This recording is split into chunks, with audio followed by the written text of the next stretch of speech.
Today, I'm going to try to reclaim the word normie and make the case for embracing a normie politics. Firstly, what does normie mean? It is a term frequently used in online discourse. It is usually used pejoratively, and its origin is disputed.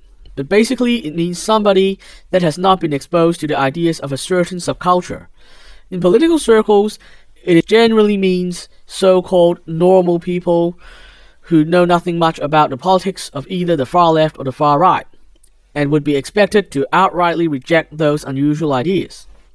For the normie, the flavors of politics range from the regular liberal to the regular conservative, and anything else would just be seen as wacky or even dangerous.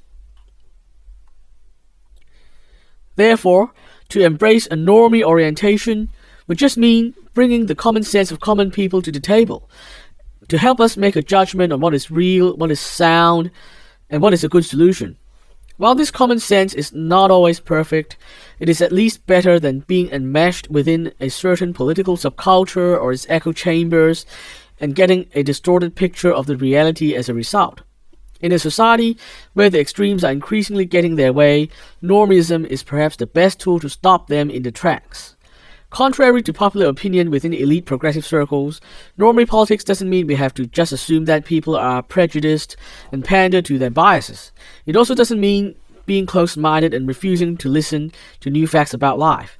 Indeed, being sincere, truthful, and reasonably open-minded are common sense values held by most people.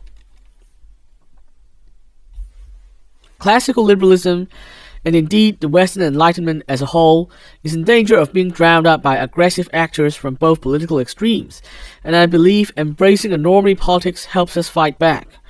A normie is pro-fact, pro-science, and skeptical of narratives that don't line up with what they see in real life.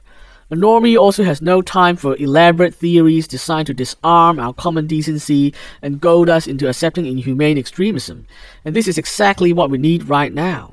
Moreover, the desire for freedom itself, a healthy skepticism towards moves to reduce individual freedom, are pretty normie too. What we need to remember is that embracing normie politics doesn't mean you can't be guided by certain values. For example, I have strong libertarian sympathies. There is nothing unnormie about loving freedom, as long as you don't begin to think that driver's licenses are against freedom or something totally against common sense like that.